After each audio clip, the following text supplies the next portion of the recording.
monitor em tela cheia, prévia, janela.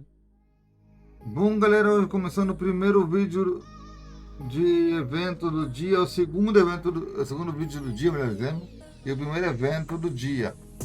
Começando com o evento Black Voices in Gaming. Nosso primeiro evento do dia. Ok? Teremos outro evento daqui a pouco, também de indie. O evento vai durar 4 horinhas daqui a pouco. Se preparem, porque vai ser uma chuva de eventos aqui no canal. Uma que te apresentem. Lembre-se do comentário, de deixar o like, compartilhar o vídeo, ajuda bastante o canal. 13 minutos para começar, mas lembrando, o Call of Duty vai voltar. Não se preocupem, os eventos vão ser gravados todos primeiros antes do COD. Inclusive,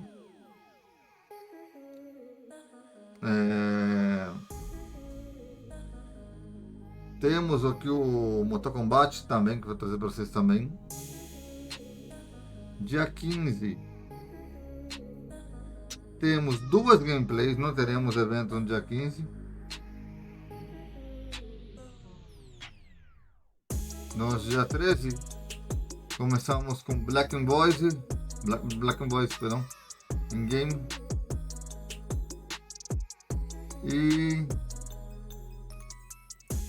um vídeo de indie. Eu ainda não gravei, mas vou gravar daqui a pouco para vocês. Dura 4 horas de duração, hein? Que cabuloso!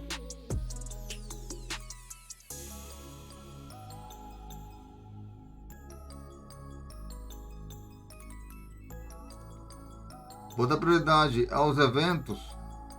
Depois eu gravo Mortal Kombat. E para finalizar, eu fecho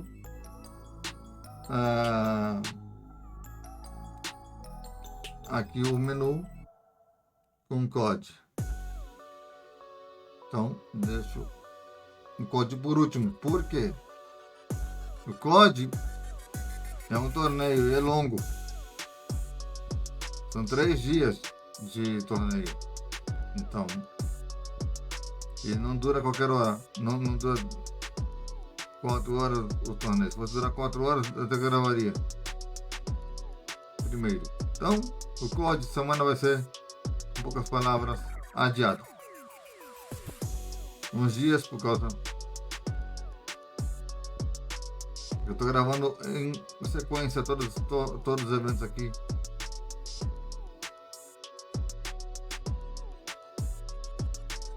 Do nosso Summer Game Fest. Esse aqui é o último evento que eu estou gravando do dia.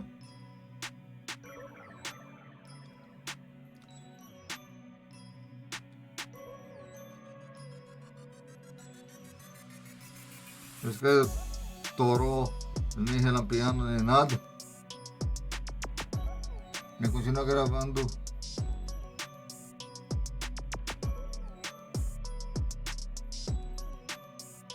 Direto. Deixa eu ver o que nós temos aqui. Horário 11h48. Vamos lá pela 1h40 e pouco.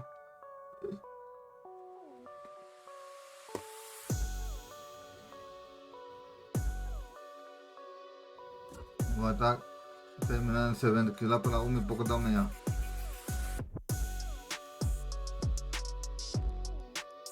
Então, lembre-se de comentar, deixar seu like, comentário, compartilhar o vídeo.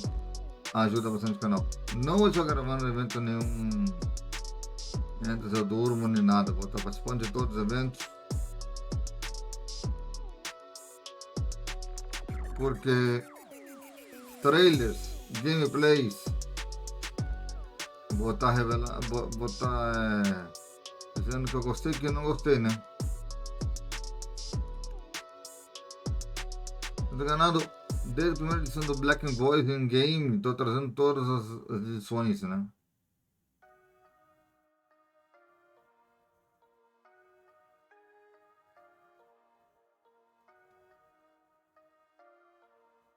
Então, não estou faltando nenhuma edição aqui do Black Voice in Game no canal.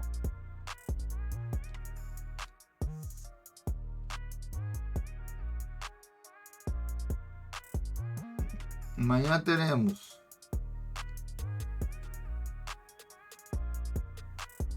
Future Game Show.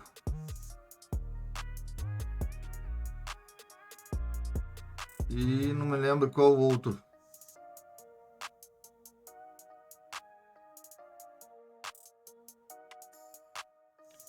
Dia 15 temos duas gameplays. Duas gameplays, Maquito? Sim. A primeira de um jogo que fizemos uma platina, que é o jogo do Cake alguma coisa.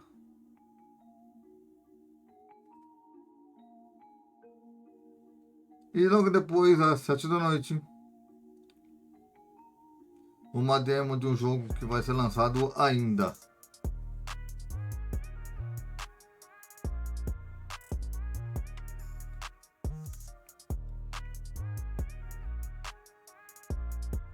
Então, vai ser muito legal. 3 minutinhos para começar.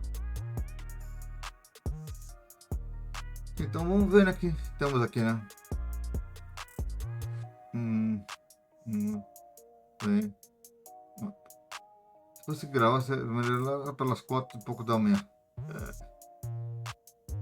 Quase 5 da manhã. Se gravar o que eu tô pensando em gravar.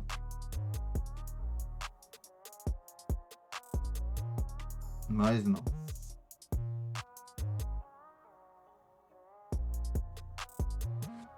Ah, 7 minutos, pensei que era 3, porque o 8 tá muito estranho esse 8 aí.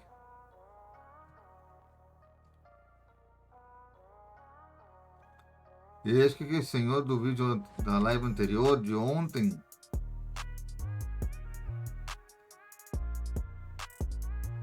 ele vai estar nesse vídeo também, porque ele é parte desse evento também.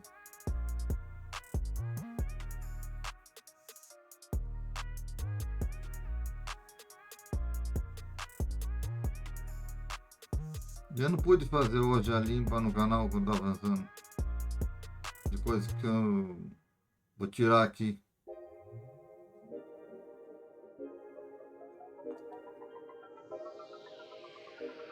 Mas tem muita coisa que tem que rever.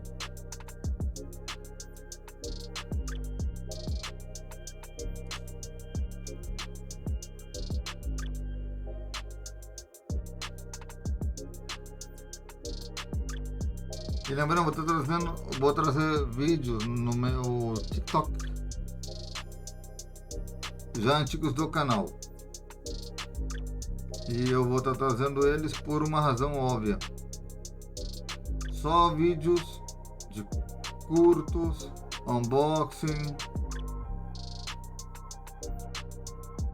Tudo isso eu vou estar trazendo aqui no canal. 1 ou 2 por dia.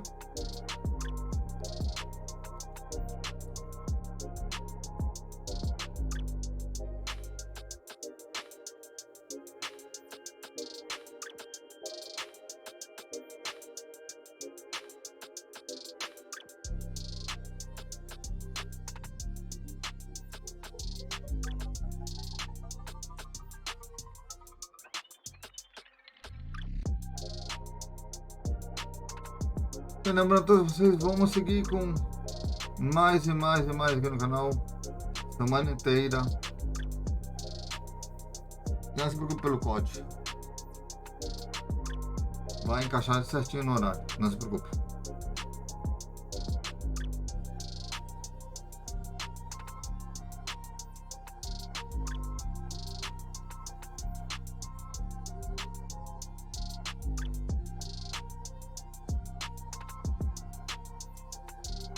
O bom é que estou aqui com os eventos curtos, mas temos também eventos longos também, né?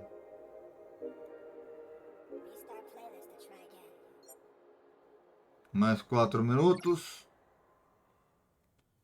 E eu me preocupo pelo conteúdo de torneios. Vamos atrasar um pouco, mas não tem problema. Aqui teremos todos os eventos no canal.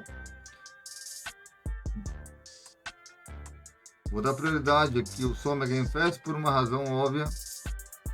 Você dá prioridade a Evo. A Evo, eu estava sentindo muito bem.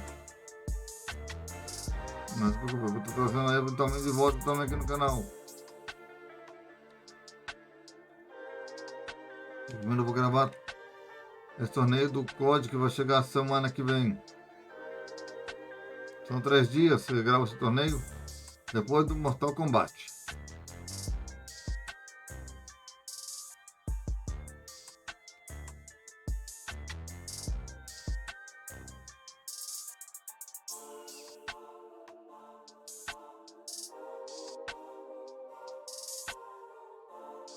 Pode ver, são 8 horas de evento. Um único dia. Eu não aguentaria. Mais de 8 horas.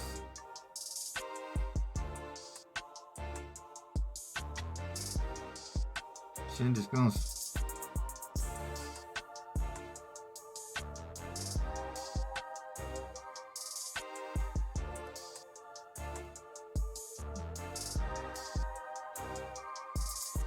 Eu na Twitch. Não tem nada, já cobri hoje mais de 6 horas de transmissão. Mas é muito, galera.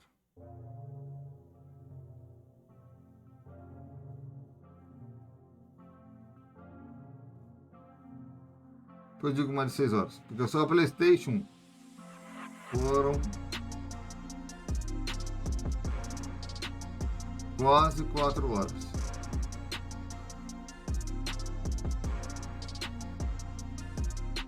E esse aqui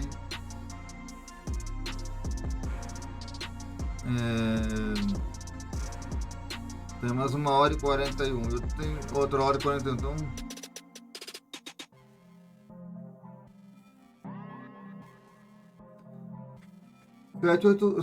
7 horas mais ou menos. Sim. 7 a 8 horas mais ou menos de live.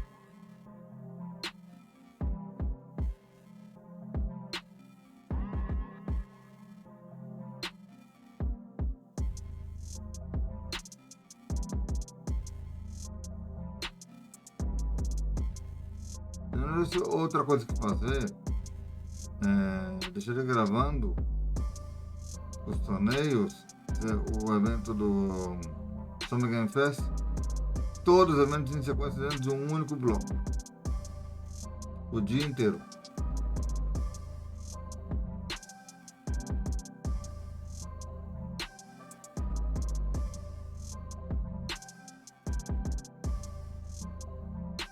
Mas o problema é que os eventos não têm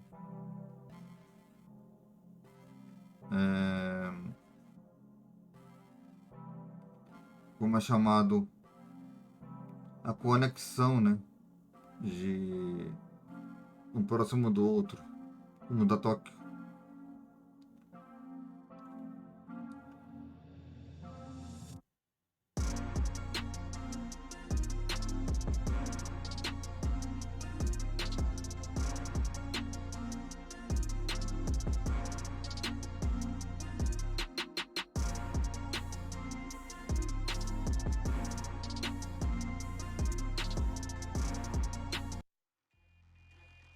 Dez segundos, hein?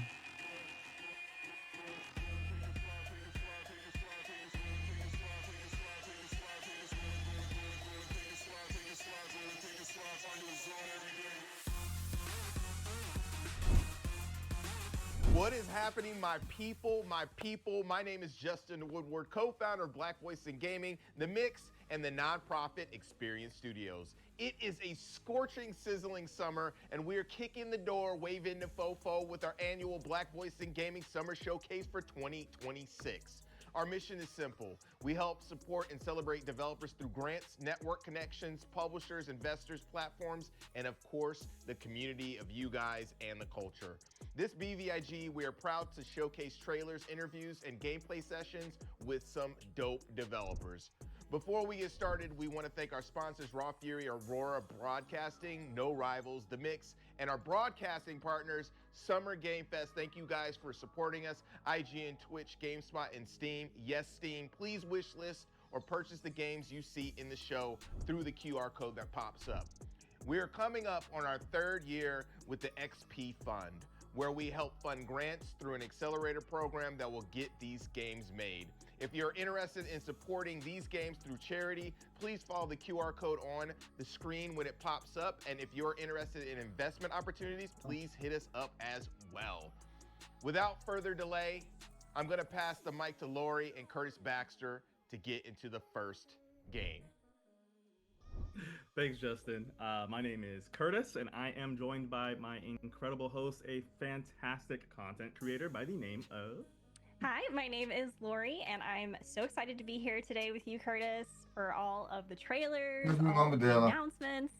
I know, I think it's going to be jam-packed, so I don't know about you, but I want to get right into it. You down with that? Yes, let's do it. All right. Hey, my name's Graham. I'm a Jamaican game developer, and this is my cozy island builder, Aurolands. It's a game focused on creativity. No pressure, no rules to follow, just Jogo focado na criatividade, criatividade. to create whatever kind of island you want to make, whether it's a lush forest campsite or a vast deserted island. Aurolands has dozens of things for you to decorate your islands with, and once you take a break from building, even more things are waiting to be found. É Just poke around. There are a ton of pouco delightful diferente surprises for do you to city- experience.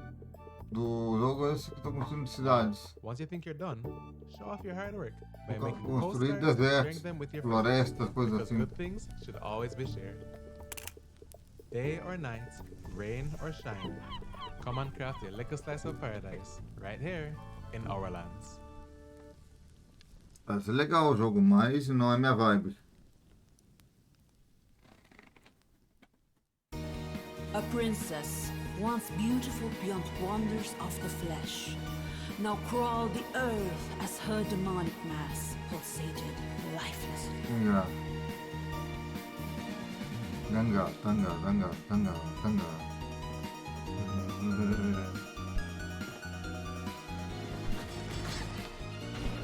Vamos ver a lutadora.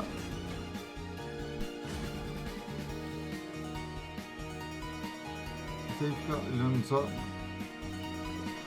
Olha lá, essa mulher.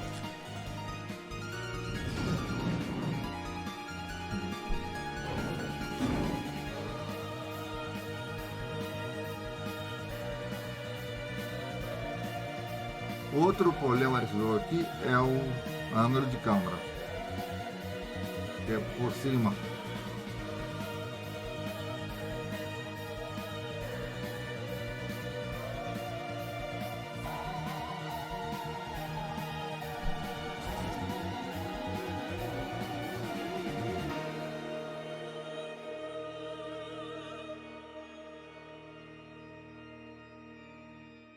Nintendo Switch e Steam. Não estamos com porqueria, mas tem sempre jogos legais. Tá vendo? Não é muitos? Não.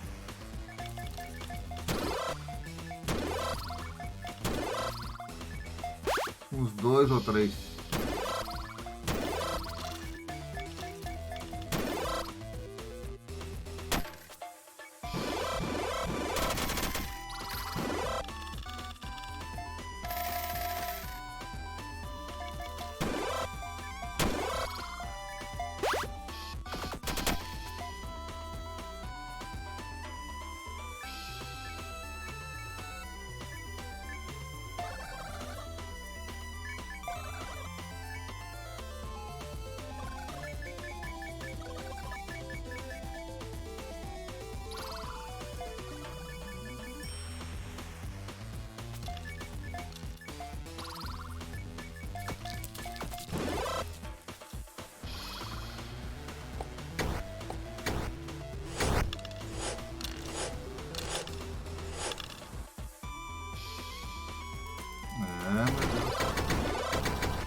que já é estilo Final Fantasy antigo.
E ó,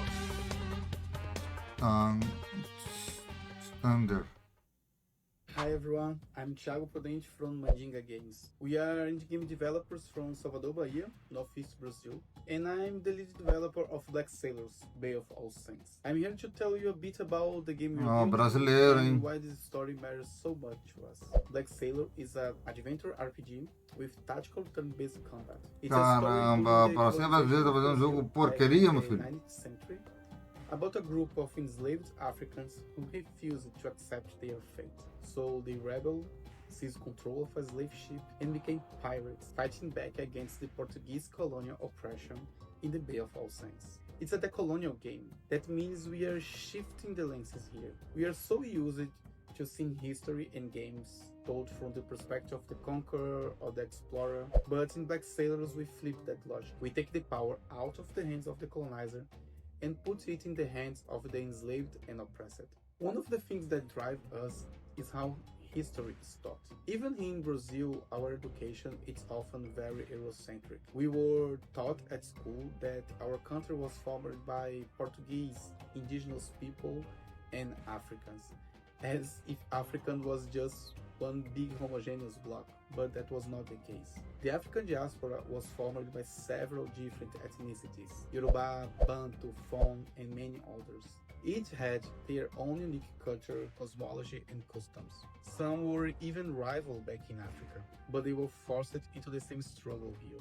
The colonizers actually thought mixing different ethnicities would prevent revolt. It's important to understand that Black Sailors is built entirely from an Afro-Brazilian perspective. Our culture is incredibly Fosse no rooted estilo in African ancestry, but over centuries, anime, estilo Dragon Ball ou estilo in Black Sailors, we are creating an alternative story, exploring what it would look like if this Naruto Afro-Brazilian ou identity estilo was forged in the fire of a pirate Prison rebellion. Desert We didn't want to ou just algum make outro que já generic jogou aqui no African canal. characters. That's why we are collaborating with a historian, aplaudiria. Mas Mas é tipo, parece feito com a bunda desse jogo. So in the crew, you will not just find generic Africans. There is a Daomé warrior, a blacksmith from Oyo, a hunter from Ife. You also find people with very different motivations. Some of them just want to go back to Africa.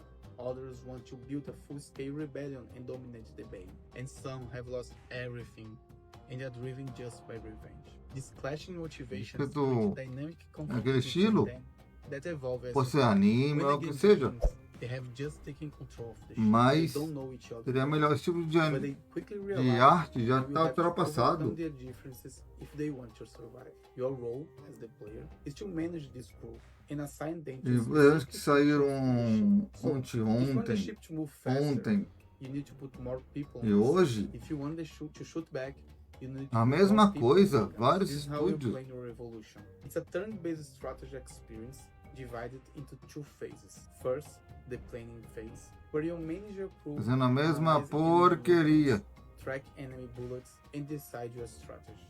Then comes the resolution phase, where you watch your decisions play out in real time. As your adventure continues, you upgrade your ship and crew and rescue more people who join your cause. We just announced Black Sailors to the world, and the reaction was intense.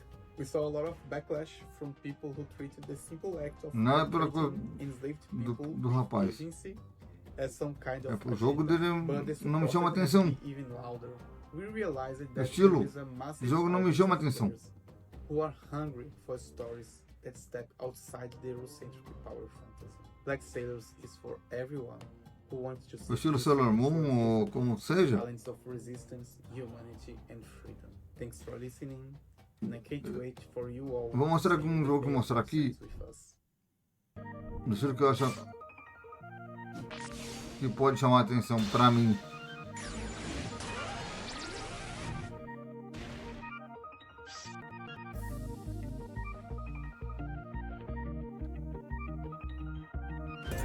Ó, estilo assim, ó.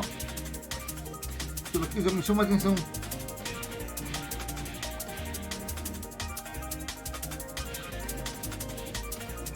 Aquele estilo lá que ele mostrou não me chama a atenção.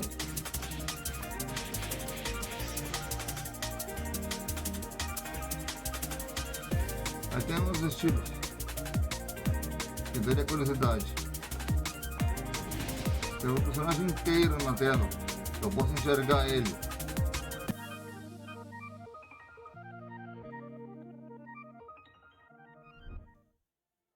All right. Well, that was an incredible trailer for Netcode Warriors. I am joined by my co-host, Derek Fields, and right now we also happen to have the CEO and game director of Sun Studios, Shay Gun Oshede. How are you? I'm good. I'm good. Glad to be here. How's everybody doing? Doing well. Doing well. No, we're happy to Mas be tem checking out jogo this bom game. também, So, meu I filho. mean, Mostra aí. right off the bat, this is like some incredible combat, some incredible art direction. These are totally new characters, right? Totally new IP. Can you Correct, kind of walk us through the entire development process? Yeah. So we've been working on Netcode Warriors since 2020. So it's been a hot minute. You know, 6 anos preparando o jogo dele, kind hein? of earliest days were a lot of ideation kind of phase. Like, what does this IP mean? Like, what is it about? Like, kind of figuring out some of the story and lore aspects and kind of honing in, like, how we were going to reference our inspirations and things like that. Once we were able to kind of communicate with Watanabe-san and Moriyama-san, so those are the guys from Japan who actually worked on the Digimon IP. Kenji is like one of the original kind of creators and designers of the Digimon IP. Once we were able to kind of talk with those guys and get more of a hone in on the art style, I think that kind of like we were off to the races at that point. We also had other very talented designers. Ivan Fiorelli, famously, I think has done like some stuff for Fantastic Four comic. I think he was the penciler for Fantastic Four for a couple of years. Mitch Lucas has a pretty famous webtoon that's in development called Project Divider. So a lot of very talented artists kind of help shape the artistic vision of the game. My inspirations for art generally are always going to be based on my background. So I'm Nigerian. So for instance, the main character is Yoruba. I'm Yoruba, so the Yoruba tribe. That was important to me, but also bringing in some of the things from my childhood that really stood out to me artistically and stylistically. So very Shibuya punk and grind fiction inspired. You have a lot of like kind of streetwear and street culture kind of aspects that are kind of baked into some of the art and the especially the human characters, but then the transformations into these like larger than life like warriors. We call them Code Warriors. It's very Sentai inspired, very Power Rangers inspired. So those are like bringing in a lot of like aspects of things I grew up with, like Mega Man Battle Network and other franchises like that really shaped the vision of like the IP and everything like that. But yeah. Rock on. It's easy to see for me coming from like a similar background in terms of influences and the types of media that I was growing up with. Those influences, like they breathe all throughout Netcode Warriors. There's something that you nudged on that I would love to hear more about. One of my favorite topics is talking about cultural intersection and how these different inspirations can come together to breathe new life. You're directly interfacing with Japanese developers and artists within this project, and so can you expand a little bit more about what it's like to work truly as a globalized studio? Yeah, so the whole studio is remote. I've always said, like, I don't really care where you come from. I just care that you got heart and talent, right? That's it. I don't even care too much like how much experience you have, because I think it's very easy to fall into that trap when you're hiring somebody of, you know, that whole thing like, oh, well, I need experience to get a job. How can I get a job if I don't have experience, right? So for me, it's just if I see passionate people, talented people, I tend to reach out to those and try to see if there's like a way we can collaborate in certain aspects, in certain avenues. In regards to the globalization of everything, yeah, like, you know, people from all over the world, from Spain, from Indonesia, animation team, the riggers, animators from Brazil, and you know, so like your team is kind of worldwide, you know, kind of by necessity, you know, like just because we want the best people that we can bring onto the project. In regards to working with the Japanese guys specifically, you know, definitely language barrier was, you know, kind of hard to overcome. You're like translating emails back and forth, trying to make sure that you're not saying anything that they can be perceived as like offensive and incorrect. You know, like you want to make sure you're culturally sensitive to whoever you're speaking to and kind of the background, especially some of these guys who are very well known in the industry for, you know, the kind of work they've done. So yeah, it was very important for us to always approach those conversations with respect and make sure that the people who we're talking with, that they're creatively and artistically being fulfilled by the work we're asking them to do. Yeah, I'd say that's kind of our general approach to how we do stuff. So, I mean, in game development, we all know it's not easy, especially when you're running a team, and especially when you have a globalized team, like you do. Can you speak to a little bit of the challenges that kind of come up and kind of how you kind of triumphed over them? Yeah, you know, I'd be lying if I said I've got this part down 100%. You know, I'm still growing, learning every day. Part of it is just, trying to be as flexible as you can with time zones. Time zones can be a big thing, right? Sometimes I just don't get a lot of sleep, you know, because I'm like talking with people in Spain who are 4 hours ahead, or Japan who are, you know, 12, 14 hours ahead or whatever, right? So like sometimes it's me being up at 3 a.m. but needing to be up at 8 a.m. to do something, right? So that the reality is like sometimes, you know, it's a grind. It's really hard. It's difficult. It's mentally taxing. I'm sure my girlfriend would love to see me more. But you know, at times, life demands that to achieve greatness, you must do great things, right? So yeah, that's I hold myself to a very high standard in regards to how I do work and how I operate and everything like that. And I can't expect everybody to put in 100% if I'm not putting in 100%, right? 110%. Whatever I have to give, I give. Yeah. Because these projects that we're working on as a studio, you know, they're very important to me. I'm very passionate about them. To me, Sun Studios is poised to be like one of the next premier like fighting game developers, at least based out of the West, right? If we do things correctly, and if we make sure that we're precise and very calculated with how we do things, and that we put our heart into it, you know. So that's kind of my approach to that.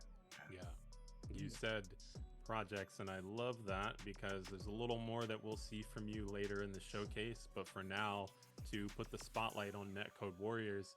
As a fighting game, this means that we're entering into the fighting game community and entering into a nuance for things like iframes and move cancellations and like hitbox coordination.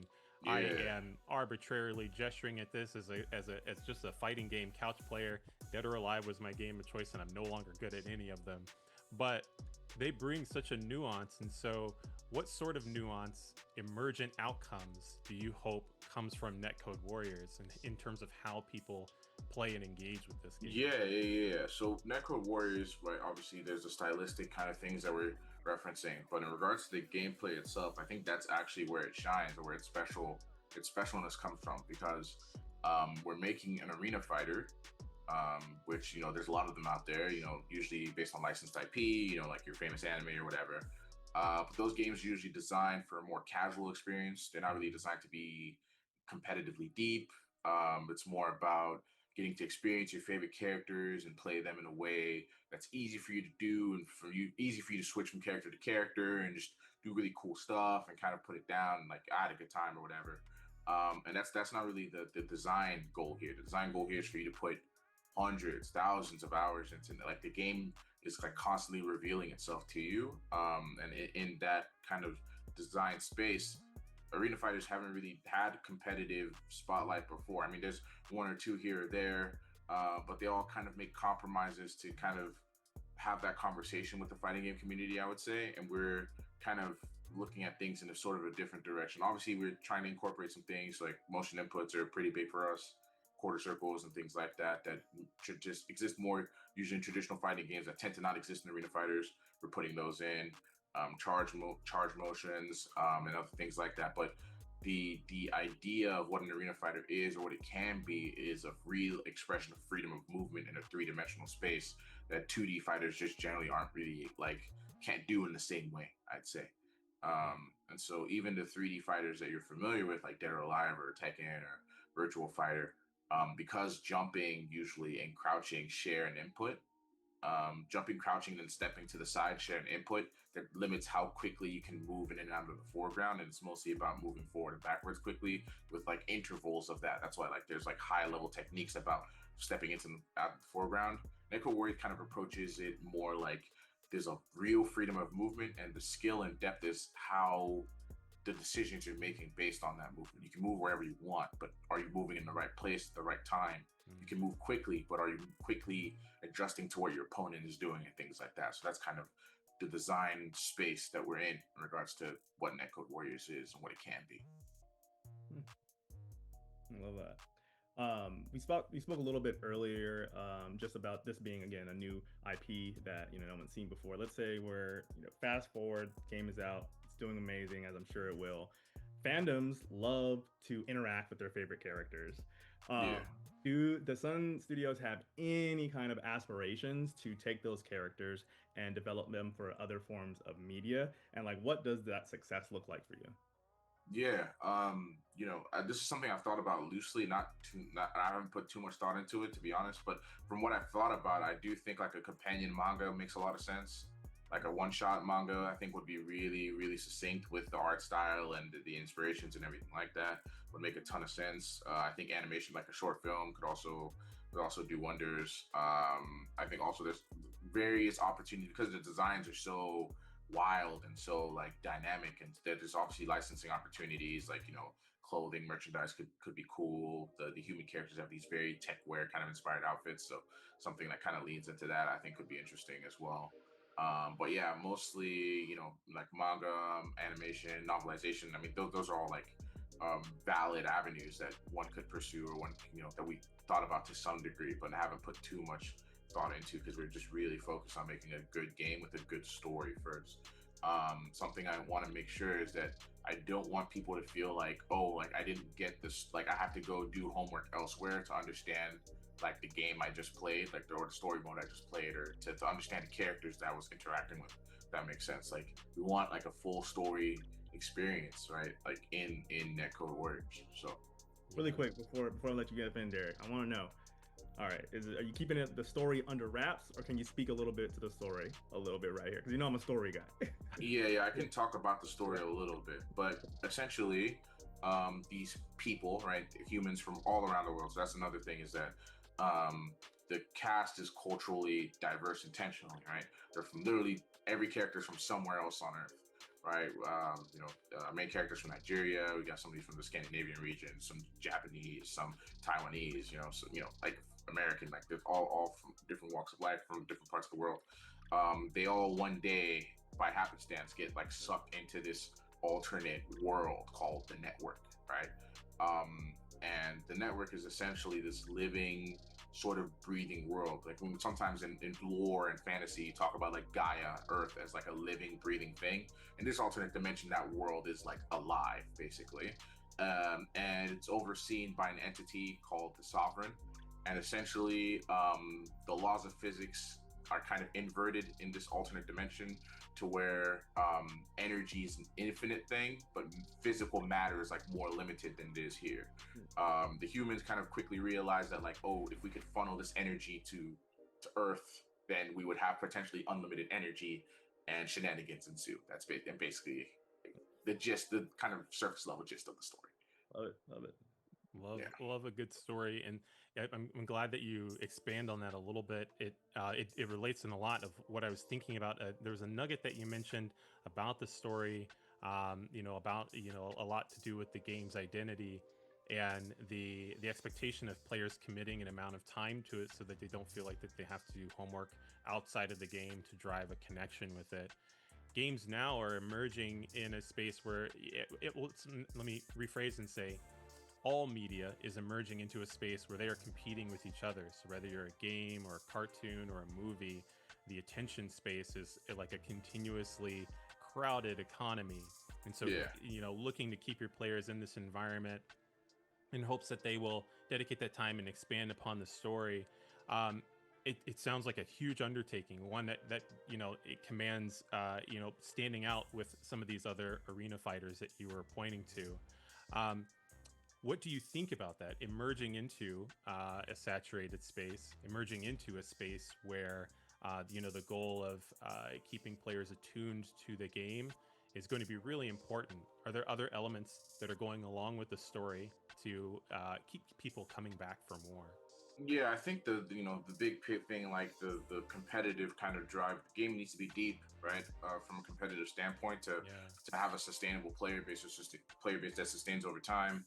I think another thing also is, like, at this point with most fighting games, like, you need to show your player base that you're gonna put more time into it outside of just the initial release. So you're gonna expect like some kind of downloadable content, whether it's more characters and things like that down the line, which are all things, conversations we're having and plans we're making. I obviously can't speak to anything definitively like that at this time, but all conversations we're having about how to make sure that Netcode Warriors is it's not just a game, it's an intellectual property, right? That can extend past just the game itself, right? Yeah.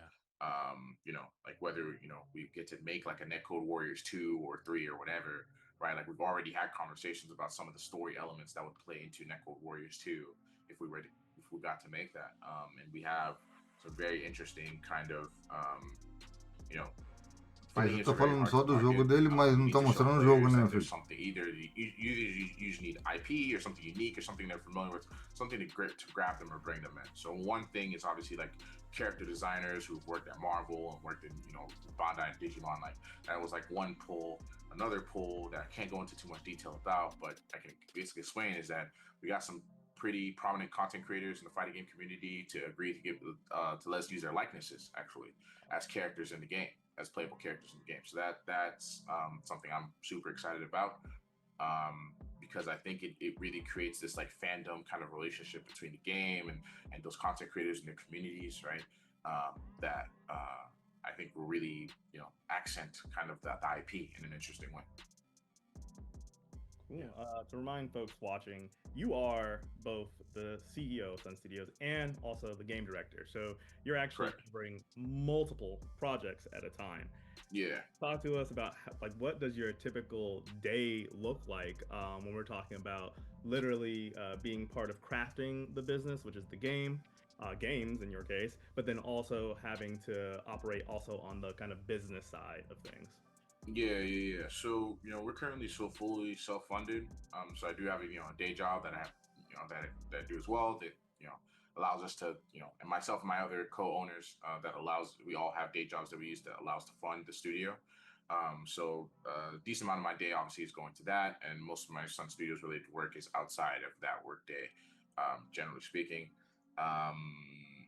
I mentioned earlier I don't get a lot of sleep. I wasn't hyperbolizing. That's just like generally how things are right now.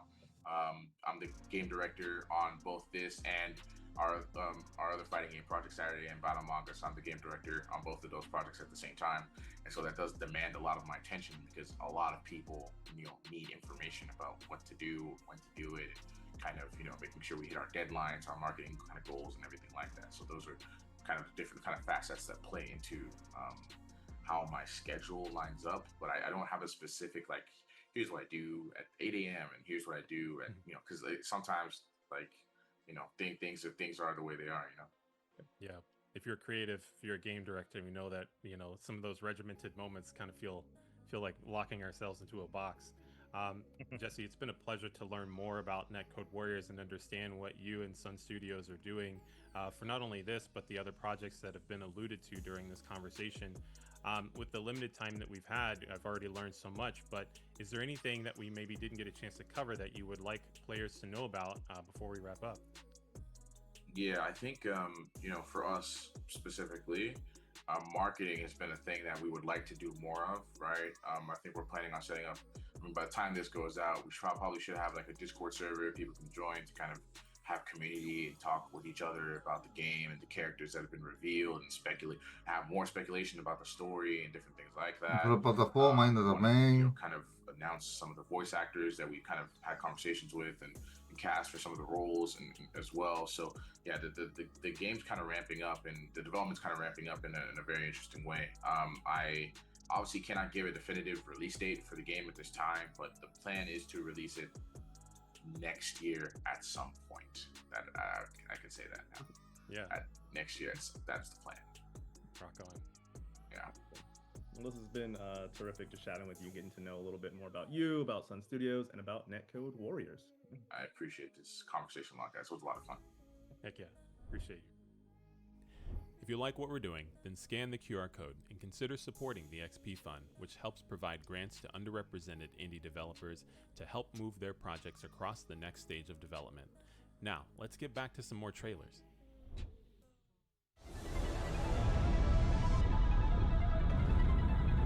Estranho que não mostrou o jogo dele. Mas aqui, o outro eu não gostei. Já pelo aparência.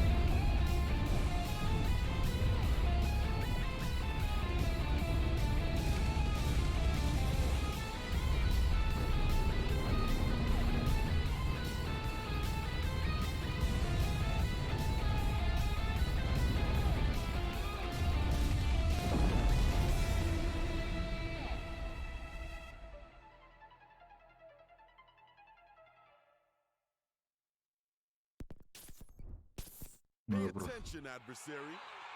Ó. I can't let it end here.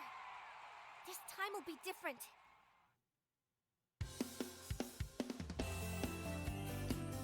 Beisebol.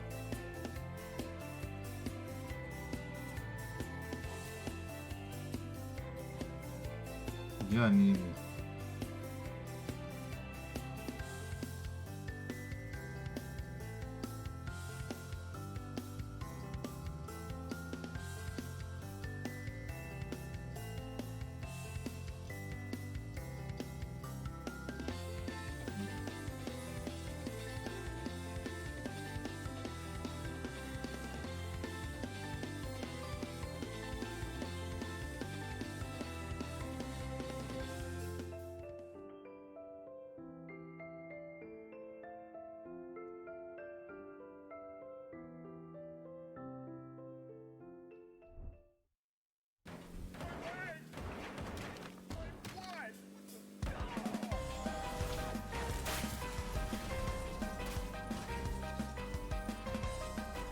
Jogo maluco.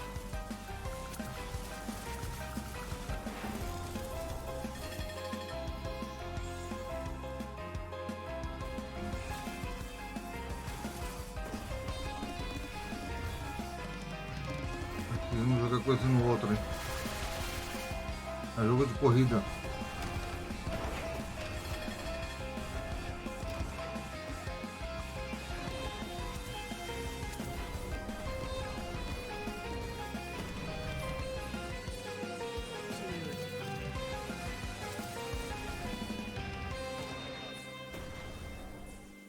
Ó.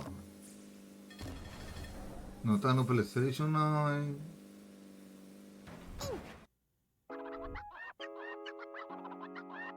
Botar no Xbox é o pior erro para matar o jogo. It's time for a new hero.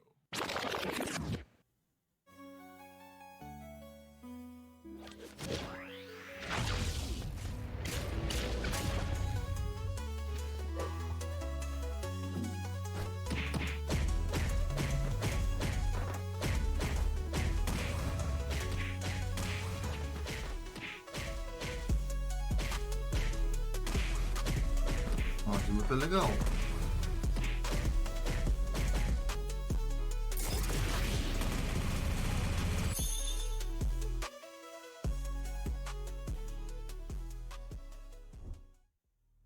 Hello and welcome back. I am joined by my lovely co-host Lori. Hello. And also here And we Lowry. have combat designer and also my former colleague, Stephen O. How are you? I'm good. How are y'all? Hanging in there. Doing Weird good. time, but you know.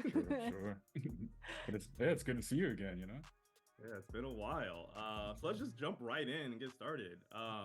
Can you talk to us a little bit about kind of your path to becoming a combat designer? Yeah, so my path as coming to a combat designer, it's like I had very humble beginnings. I started off in Albany, New York. That's where I grew up. And my brother is a lot older than me, and he would introduce me to a bunch of comic books and action movies like the Five Deadly Venoms, Kid with the Golden Arms, and one of my favorites, Bruce Leroy and the Last Dragon. And I just wanted to become these kind of characters. So I would start like taking gymnastics and doing kung fu and things like that, just to be the character. And when I translated that energy into like making games, I like realized that not just being a game designer, I could also be a person that creates these sort of action figures or adversaries or even the heroes to allow people to feel like that person I was trying to capture and become myself, So went to school for it. I went to school at Rochester Institute of Technology. I didn't know anything about programming really before that. I took like one class in high school, and RIT was just starting to have a games program. And I wanted to make sure that I can get into the program. I started talking to, I originally went there for IT, knowing that they're going to have this game program. And I lined all my classes to be like a good game designer and have them transfer over because I didn't have a whole lot of money to like stay there extra years. And then along the way, I met a lot of people that had been working in games and had an internship where they realized there's a specific role for a combat designer, a person who makes the enemies or a person who works on the hero and their interactions. So that was like my first foray into getting into realizing the role of a combat designer. That is really cool. So you said that you took like martial arts classes to that. So what was what was the process of like taking that experience from that and then like applying it to combat design? Yeah, so like I grew up in like moving my body and understanding like punches and kicks, right? Being able to throw them yourself. And then you sort of get into the space where you're trying to like read your opponent. They're going to start doing punches and kicks.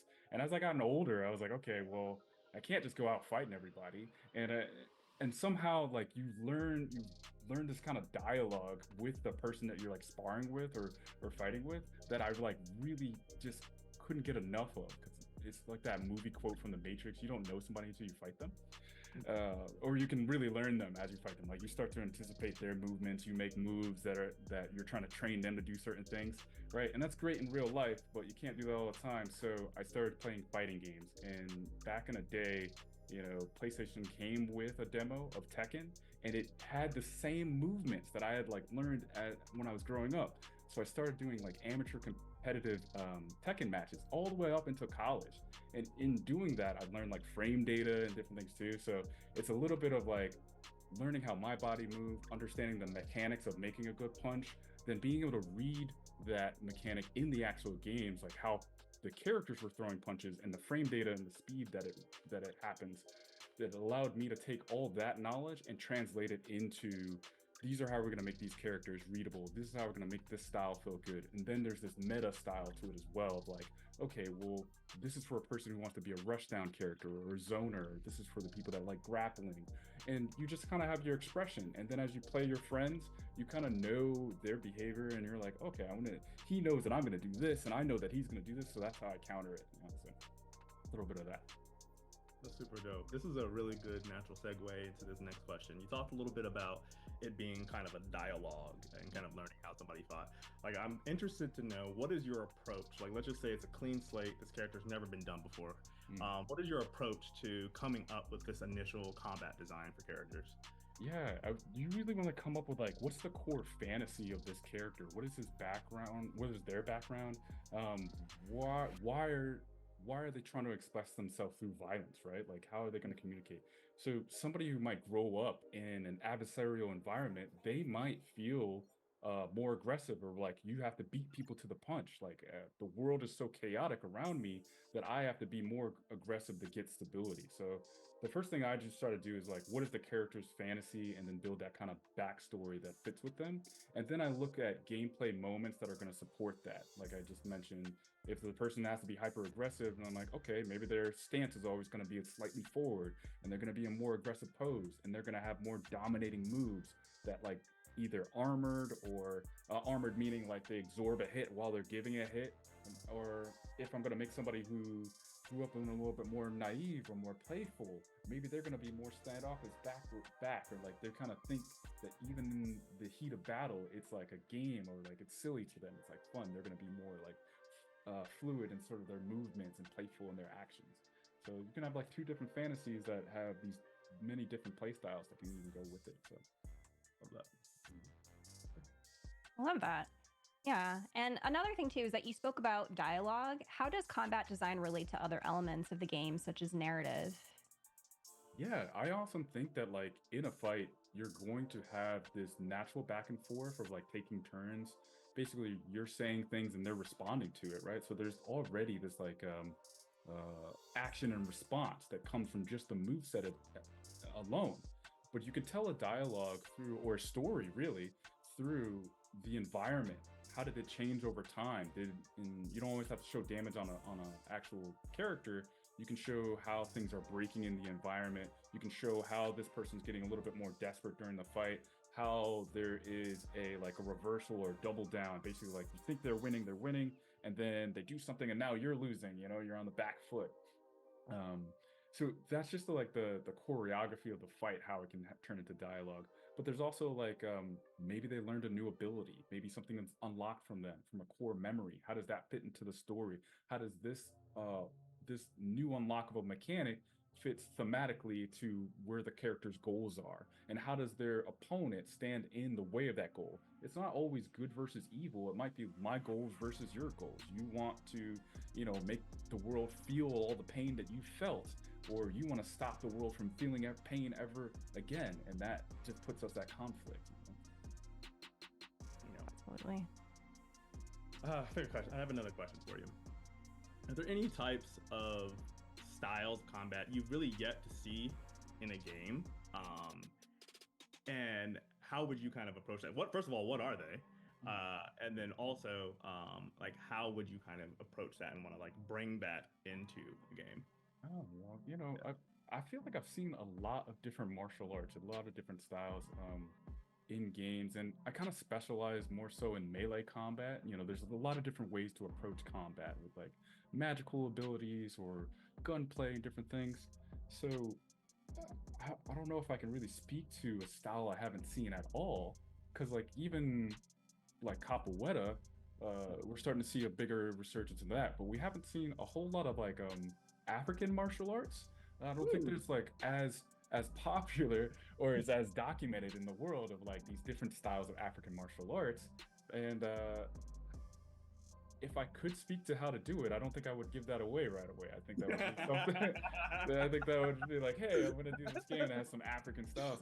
But one might go with this approach where we're thought of life had started in Africa. What if the original African martial art is what it brings in all these other different styles? Basically the style that whether it be Muay Thai, Taekwondo, or Taido or something like that, evolved from that style, that original martial arts style and that expressive style. So, how could you make this a interesting origin style that encompasses the different things? So it's oh, you thought you knew this, but I invented it, and I actually didn't share with you all the pieces. You just have a fragment of everything I know. Yeah. Just like you didn't share all the ideas that you have right now with us. I get it. All right. That's a freebie. You can try to do that. Go ahead and try. The other idea. Yeah. Talk after the call. I got you. So I kind of wanted to go back to when you were talking about your taking martial arts and whatnot. What was your favorite martial arts, I guess, inspired piece of media, as in a film or a video game that really inspired you as a combat designer? Oh yeah, there's several. I mean, even to this day, like I love John Wick movies. I love all these other new action films that are coming out. The earliest ones for me would have to be like Kid with the Golden Arms or Five Deadly Venoms. Five Deadly Venoms is sort of like your Avengers before they were Avengers, right? Like you have these 5 different styles that had these like tropes and things with them, but you start to get the super abilities, the Centipede really fast, the Snake agile, the Toad invulnerable, right? And how do they play together? So that was influential about like how do you come up with different techniques that speak to the theme of the character that you're making, and then how can they be opposed to each other even if they've like learned from the same school. But the other one that was super influential to me, and I feel like it spawned like Dragon Ball Z in a way, is got to be The Last Dragon, right? Like it's a cult classic. Maybe it's not the absolute best movie on the planet, right? But there's so many things É about fanático do Dragon Ball, cara, like que character progression. Like you're already a master, but it's inside. Or you need to break through these own limitations that you have, and the glow is totally going Super Saiyan, and that's like a designer signature that I put in a lot of characters that I worked on. If you know, like a lot of the things that I worked on, they eventually get the glow or go Super Saiyan, right? So those are a couple. I mean, there's so many more. The raid for me, Anbak. I train Muay Thai to this day because of Anbak and things like that. So yeah. Oh, the raid is intense. It's with anxiety. It's sad. Yeah. So good. Speaking of just the titles you worked on, you've worked extensively in a lot of different games. Would you mind telling an audience a little bit more about some of those games that you've had the luxury of working on? Yeah, absolutely. So I started making games I've been making games for over 10 years now, a bunch of little indie games, Mech Knight Chronicles to working on Project Spark to okay. Fat Princess Adventures. But I think my big break was actually working on God of War 2018. I joined the team at a part of the projects where I had a lot of influence over the encounters. Tá I really falando liked God it, esse so I cara, went hein? back to be working on the grunts or like more basic units. So first I worked on how, with this new camera, how we're going to have these fights be readable and digestible and feel good. And then I worked on how do we make these creatures fit into this world a little better, and mini bosses and bosses. So I worked on Oh, que legal. Ragnarok and then the DLC Valhalla, where I combined both my encounters knowledge and my character creature making knowledge. And then I wanted to take all the things that I learned by hanging out with Kratos and some of the fantastic people at Sony Santa Monica to work on Black Panther. And that's where we got to hang out a little bit. And I learned so much on the team. But sadly, we can't really talk about it or show it or do anything about that. So now, Então o jogo dele parece ser bom, então esse projects, some big projects that vou ficar de olho em você, meu unannounced, filho. so I won't be able to talk about them too much, but it's similar to the things that I've learned along the way so far. Do you have any favorite combat moments among the games you've contributed to? Oh yeah, there's so many. Let me try to pick one. This is a huge moment for me on God of War 2018. I'm responsible for a lot of deaths in the basically Draugr pit.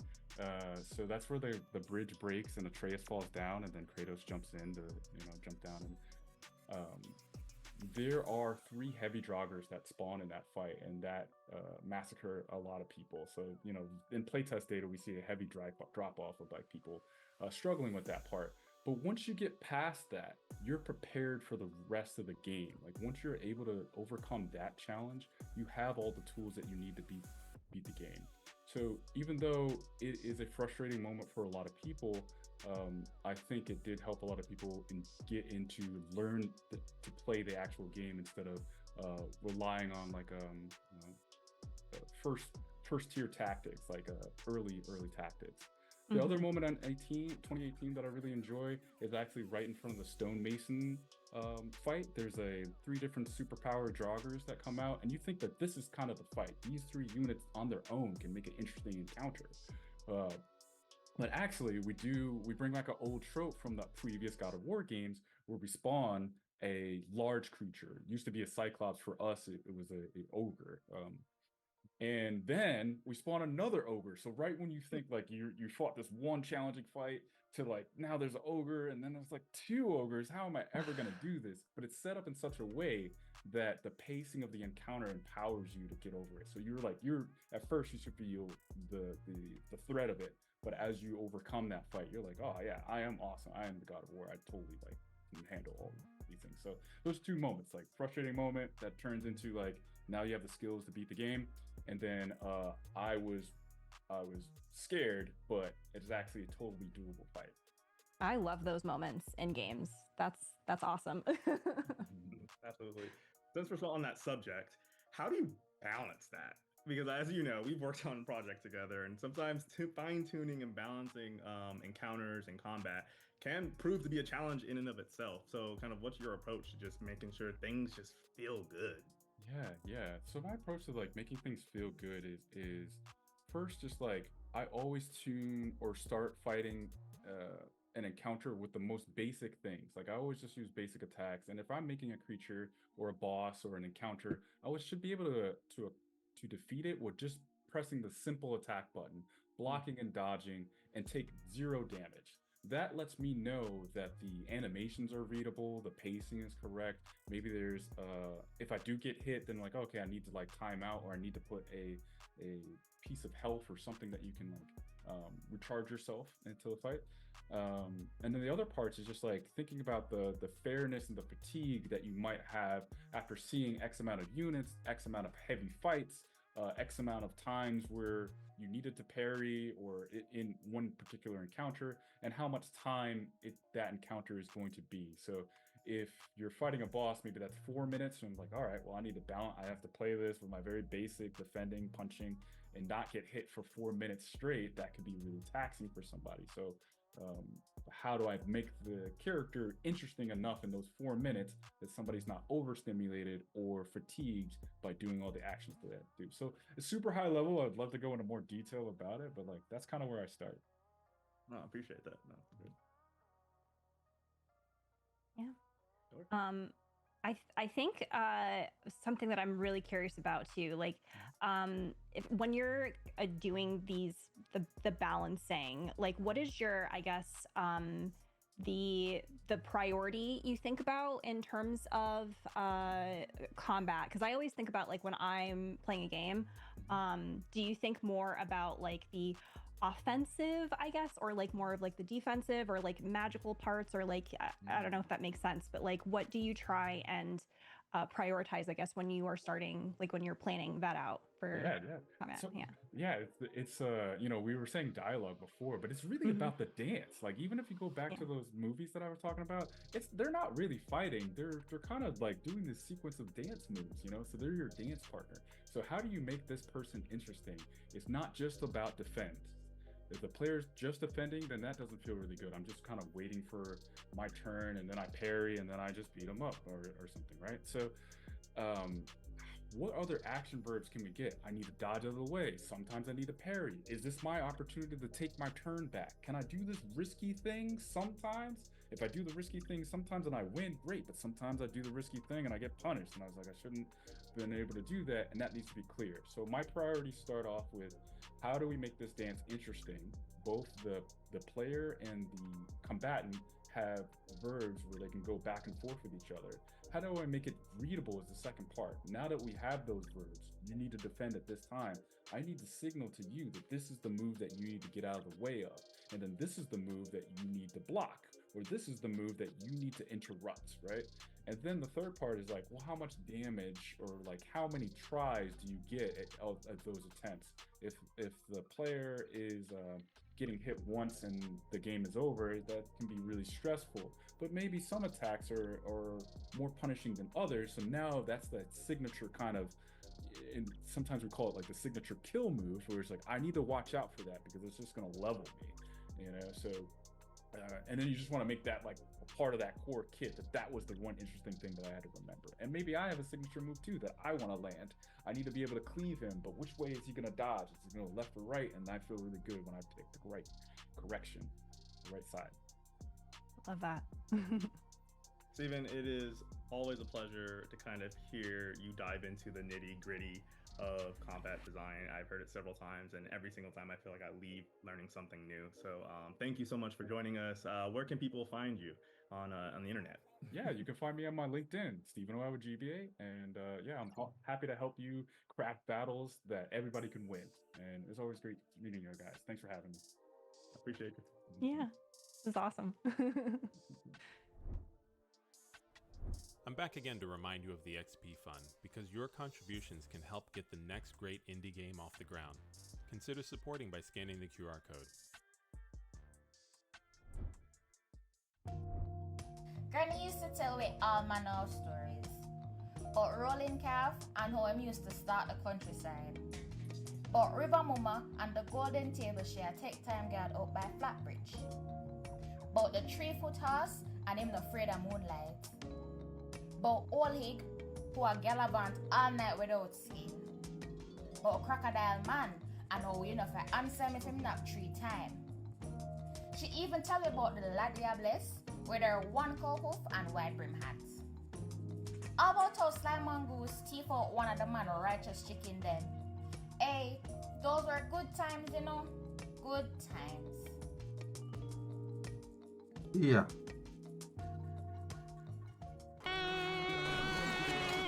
¿Y cómo eso? I've been waiting to take a deep dive into the Porquería. but this Ay, material advance no. enhanced considerably makeshift. Zero heroes to red scar tissue abrasive. A Ay, medicine Dios tennis mío, fencing santo instant illuminate. Given that I've been living different morals, plural grievances of legion, relieving numerals to the oracle. Sometimes it sounds horrible. Formulaic, my behavior here to sell a moon consumed dendrites. Not ever living aneurysm combusted. Another term turns families into nothing. For greater good, I get understood. I gotta remain afloat. No lane left stain. Is it insane how I name my quotes? I speak into existence. A brief relief condition. Couldn't occupy the sky without permission. As long as the spell cast, my nature ain't your value. Have you driven, live in nexus? Authority to the normally formerly known, shown everything except for the weapons kept swept under anything. You get it?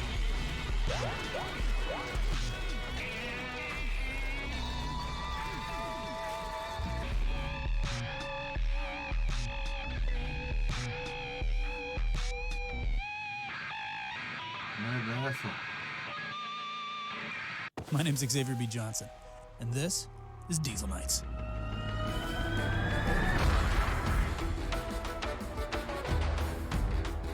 No Fortnite. Diesel Night.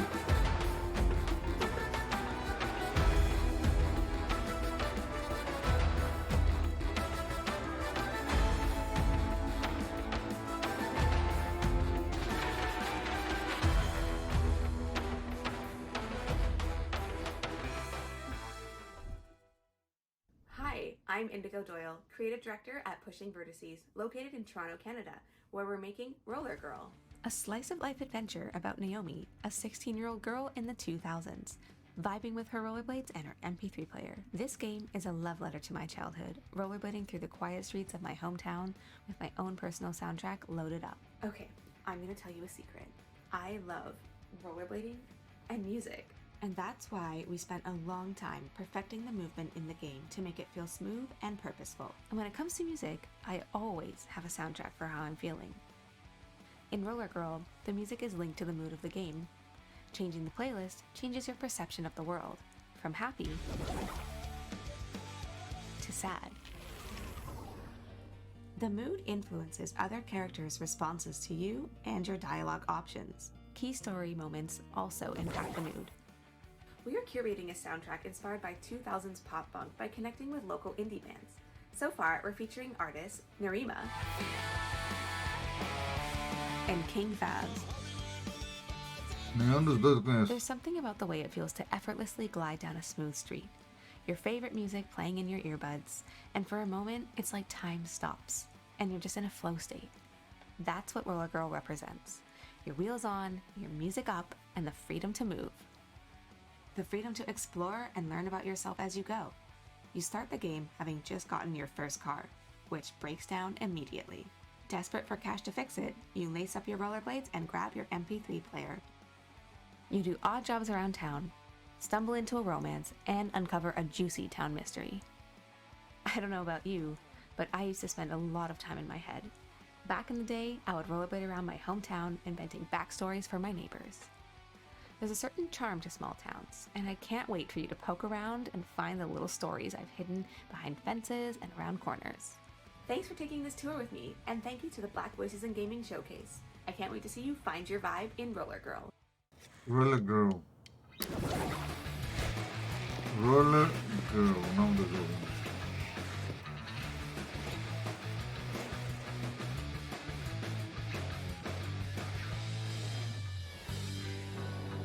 Uma vez tem consolas.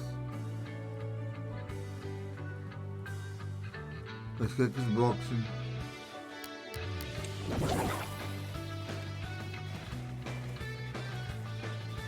Os jogadores são burros ou cifrais?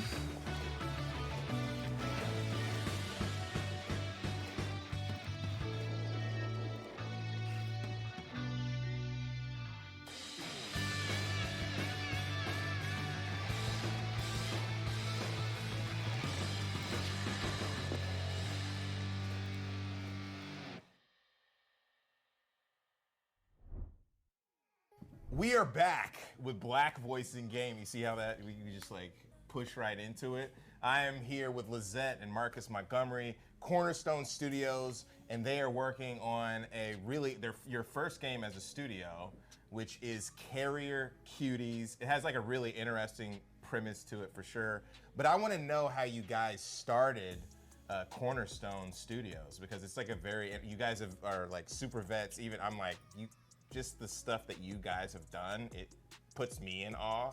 So can you guys talk about how you started the studio and a little bit about your backgrounds? Yeah, we're not new to this. We've been doing this for almost 3 decades. Some of us have been doing it for 3 decades. So we've worked in console, AAA, small studios, and we were kind of at a point in our careers where we were trying to figure out what was next. We've worked with the biggest titles and the biggest IPs in the world, so we thought the next step for us was making our own IP and starting our own studio. That's super awesome. And kind of what led you to, you guys know I'm a big fighting game fan. It's like my favorite genre. I play every fighting game. How did you kind of come up with this style of game and kind of want to make a fighting game for your first title? You know, a lot of this comes back inherently. I come from that arcade area. That arcade era where fighting games was really prevalent. I like that twitch, fast responsive sort of gameplay. So a lot of the games I've worked on prior have had that. And so this is kind of just falls into that pocket. To really get into what inspired this, I think, Lisette, maybe we should talk about our grandson a bit. Mm-hmm. Yeah, we've got a grandson, he's 6. And we, one of the things we love to do is like break out old consoles and old games and just have fun with him and relive the nostalgia of, us playing as a child with our grandson. And one day we broke out the Dreamcast and put in Power Stone, and we were just having a blast. Particularly my grandson Morris, was having an amazing time.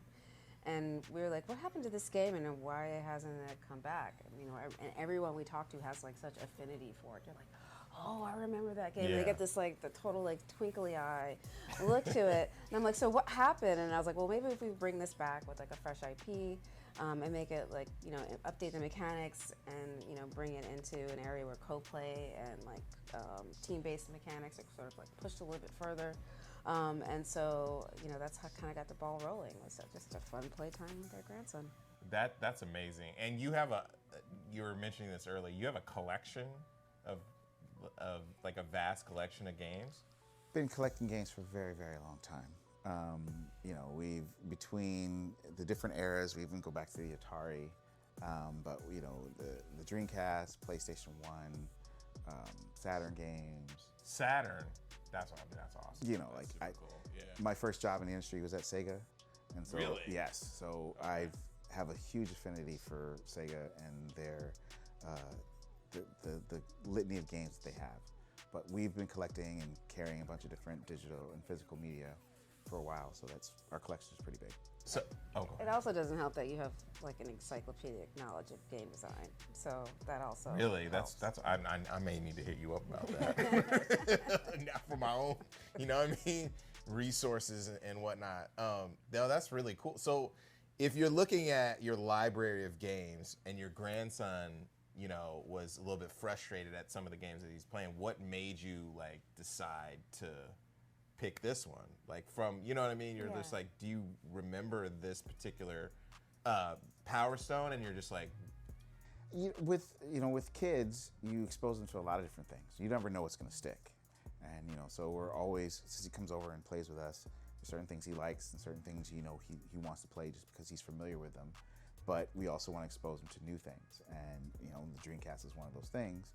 And Power Stone is one of the many things that we, tried. But that was one of the first things that he really attached. And he would ask about it. And it was, a lot of it also is because I have the old arcade stick as well. So you had the arcade stick? Yeah. And he saw the stick and he was like, "What's that?" And I was like, "Come, son, let me show you that must what this is about." Yeah, fantastic to expose.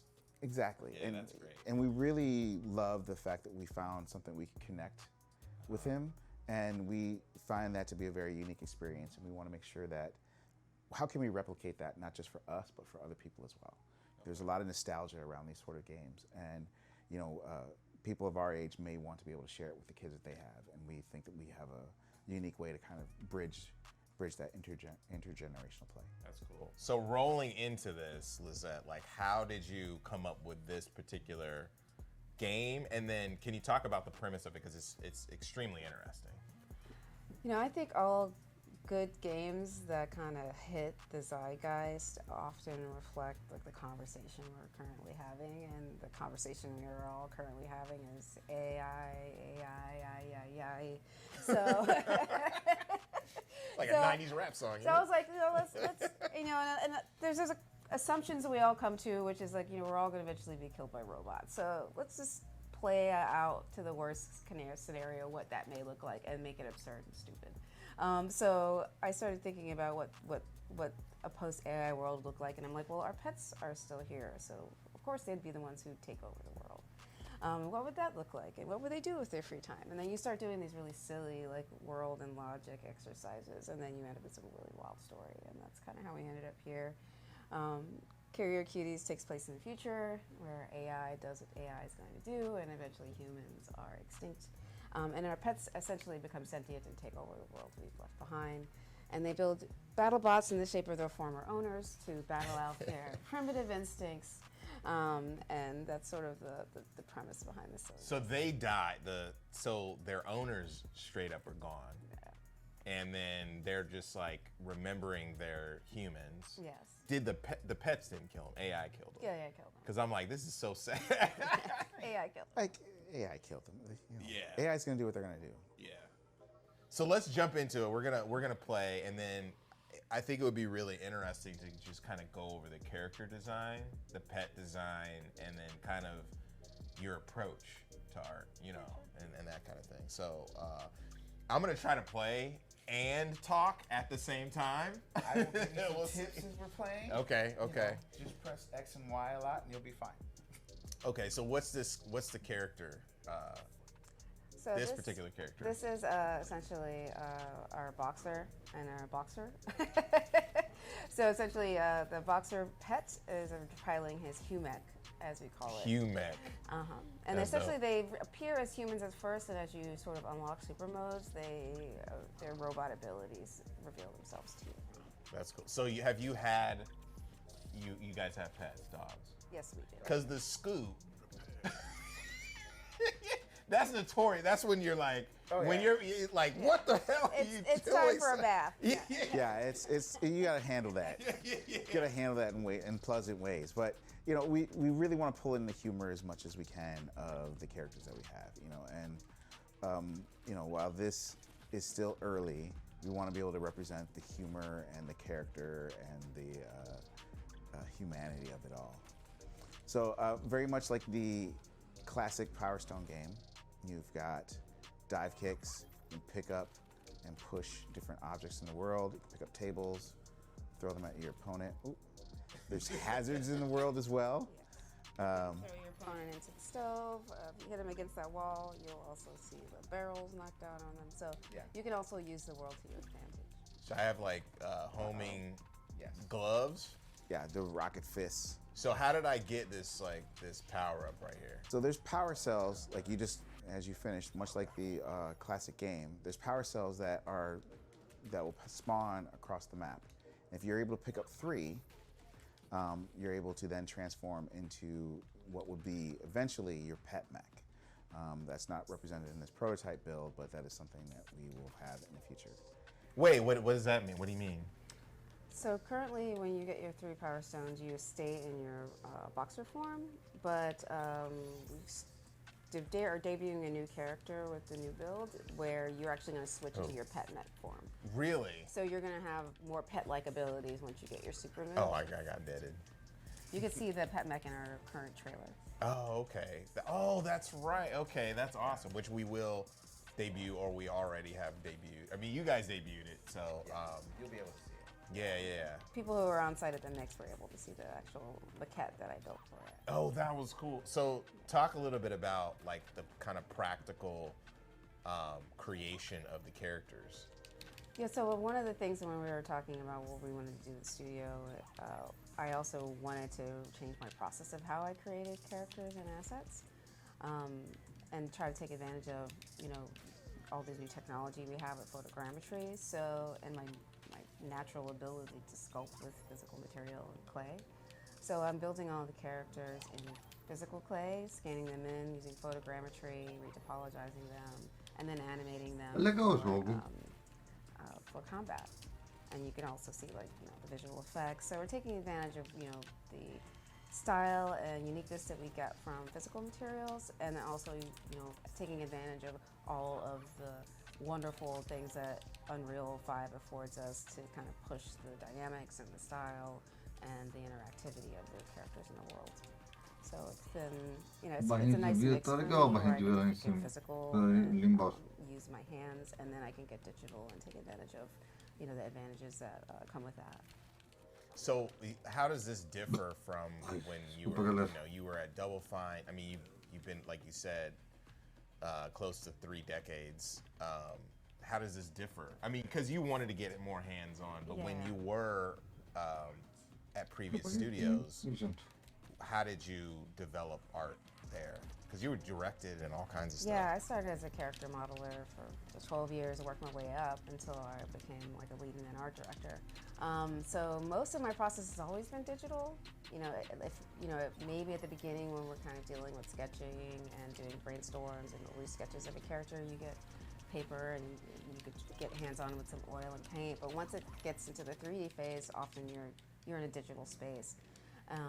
And so for me, I really wanted to take advantage of designing things physically first so that the toys feel great in your hands. Often I've worked on games where we create characters and we don't really see them in 3D physical form until we've made a toy, and by then the design is kind of sealed. So I wanted to nail that down early and making sure it's something like a kid wants to pick up and play with. So you're thinking of just in general the 360 aspect of how the game will feel, not only as a game, but also if kids want to play it, and then probably animation and just different mediums. Is that? I guess I'm making assumptions right now. Yeah, I'm thinking more like the toy element. Okay, right? So I've worked on games where we've designed the characters and mostly in digitally, and then when we get to the merch element, the designs fall flat. And there's just a huge amount of opportunity and affinity that people have for their characters, and we want to make sure that the toys and the merch will also reflect that. That's awesome. Tell me a little bit about the Waffle House, because that's a very iconic cultural situation. You know what I'm saying? What other, you know what I mean? What other kind of cultural references as far as environments are you guys gonna have? Because no one's really doing that. Well, we know, and if you think about this world that we've built, we've very much thought about how would these pets think? And if they're emulating their former masters, they would fight in the same areas that their former masters fight. So, Waffle House, Black Friday, Black Friday at You the know. Wolf Mart or something like that. Exactly. Exactly. You You know, The county fair. Yo, the county You know, fair. like, The swap meet. you know, This is like, this is going super like, you know what I mean? Pawchella. Well, you know, all these different- Pawchella? You know, like all these different Oh my things, God, right? Pawchella. You know, outside the porta potties, you know, all these, like, where do people fight? You know, at Little League games. Yeah, all. Little League games. So, but the thing is, this is kind of an extraction. Paul Warner. Exactly. It's an extraction of where would people fight. Essentially, if AI engulfed all of World Star, where would it tell you World- to fight? That is fantastic. Yes. Like that is so amazing. I want to see like I know you don't have it in here, but the bystanders for the people that don't have the bystanders, yeah. dope like Yeah, mechs. Like We are actually, one of the things my grandson keeps asking for is he wants us to throw people through the window and then have the people on the other side of the window throw them back in. That is so I'm like, well, good. that's Ultimate Waffle House, so that's ultimate. definitely Well, going. I'm getting destroyed. Yeah. So we're looking into, like, a lot of this is, there's so much to be explored, right? And there's so many, you know, callbacks and references that we want to, like, pull into the game itself. And we can build into this that we are really excited to kind of chase down. What other animals are going to be debuted in the game? Yeah, we've actually done some really great explorations on our character lineup, kind of exploring different fighter styles with just like an amazing concept artist named Connie Kang. She, Lord. one of her books is called Metamorphia, and she kind of focuses on like this really great translation of animals into human. And so we wanted to kind of play on like what would a house pet look like, and the likeness between a pet and their owner. And so we're kind of playing around with birds. Oh, nice. You know, anything you consider house pet. Turtles, cats, of course, you gotta have a cat and a dog. Rats, even, we're even looking into like Rats. how we get like a rat or a Guinea gerbil, pigs, maybe. gerbils, yeah, you know. Yeah, your typical house pet. That's super cool. So what do you like? How far are you into? I know you guys are pretty early on. How far are you into development, and kind of where are you gonna go from here? This is probably 5%, if that, right? We are at the beginning of our journey. Yeah. And one of the things that's been really great about this is that Falta muito para conseguir. this is just even the start of our visual look, right? And there's still a lot of look development to go on. There's still a lot of mechanics to integrate. There's a lot of different things that I want to try and get into the game. I want to try and push this so that the game is very approachable for intergenerational play, so you can play with your kids. But I very much think of this as like play with your kids, put your kids to bed, play with your friends, right? And when you're playing with your friends, you want a little bit more depth. And I want to put a lot more emergent or discoverable mechanics that can be in here to kind of push the play space of it. You know, you have games like Power Stone where whenever you get knocked down, you only lose one power cell. I'm thinking, what if we added a little bit more skill into it, where if you throw an object and it's kind of not targeted or automatically thrown at the person, but you're leading the person and you hit them at a particular distance, it might drop 2 power cells as opposed to 1, right? Trying to, you know, find ways to add a little bit more nuanced play so that you can discover new tactics to outplay your opponents. That's interesting. Like I remember, you know, I'm a big fan of Power Stone. Power Stone 2. Power Stone 2 felt less of a fighter because the worlds were everything was moving and that kind of thing. But it'd be interesting to see what you guys do with the environments, even extending and that kind of thing. So that's awesome. One of the best things I think about Power Stone 1 or that sort of thing is we want to make sure that the game is focused on defeating the other team and working together with your partner to make that happen, right? The character, the arena itself is a character, and we want to make sure that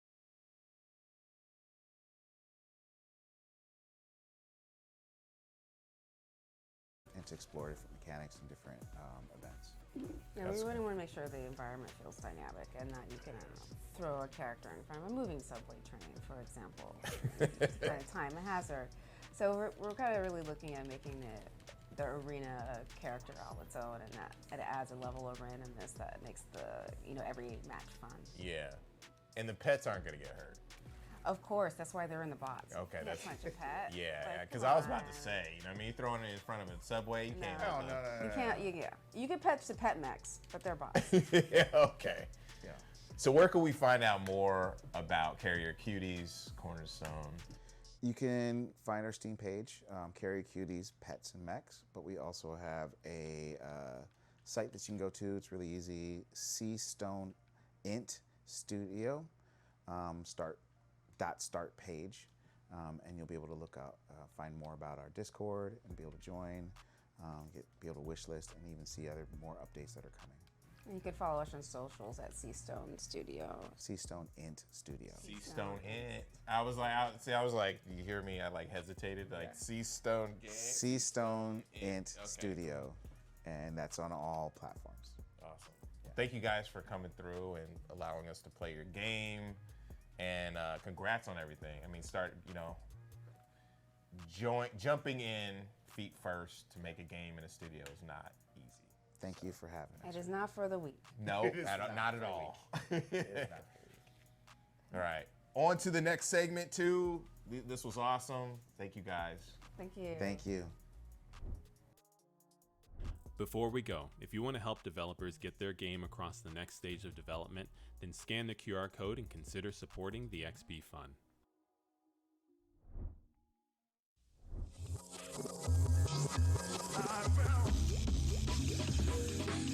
O jogo dele é bem legal, tá com bizarro.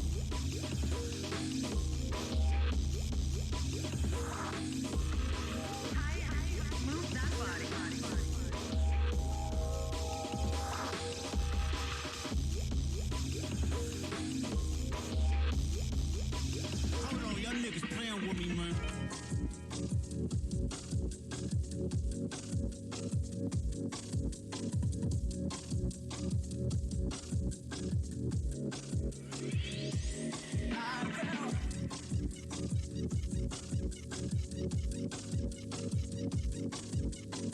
Let's get fired up.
Sweet. Excited for all of them, but like, what was your favorite? I think my standout would have to be Jay and Silent Bob. I mean, I'm a longtime Jay and Silent Bob fan, so just that nostalgia alone was enough to get me pumped up and excited, for sure. Valid. Yeah. Real quick, I want to give a big shout out to all of our devs today, Jesse, Steve-O, and the entire Cornerstone team. Be sure to put a lot of those games, most of those games, on your wish list while you can, and we are going to toss it over back to Justin. Thank you, Curtis and Lori, for hosting the show. Great to see you guys, and loved those interviews. Love the devs and all the so good. Thank you all for tuning in, and the developers who are participating in these showcases and in this one in particular. Make sure to follow the developers on their socials, wishlist, buy, and play their demos. If you are interested in helping to fund some of those projects that you saw on the show, you could donate to the XP Fund through the QR code on the screen, and connect with us if you're interested in additional investment opportunities. We have to give it up to our partners, No Rivals, Aurora Broadcasting for being on the ones and twos, Raw Fury for helping to make this thing possible, and our broadcasting partners, Summer Game Fest. Thanks for including us again, Twitch, IGN, GameSpot, and Steam. Make sure to catch all of the other awesome showcases happening this week. There's so many of them. The Latin America Game Showcase, Women-Led Games, Southeast Asia Game Showcase, Frosty Games Fest, Wholesome Direct, Story Rich, Planet Play, India Game Showcase, Day of the Devs, and more. My head's about to pop. Again, I am Justin Woodward, co-founder of Black Voice in Gaming and the Experience Studios platform. See you guys soon, and peace. Galera, mais showcase finito Pause button. Play button. aqui no canal. Video, press Muito up obrigado a arrow todos to por me forward. acompanhar. Black Voice in Gaming. Eu vou ficando por aqui. Eu volto com vocês mais tarde. Vou ficando por aqui. Até daqui a pouco. Fui. Iniciar janela. Pesquisar Twitch. OneDrive. Indica num opção OBS Studio 2. Interromper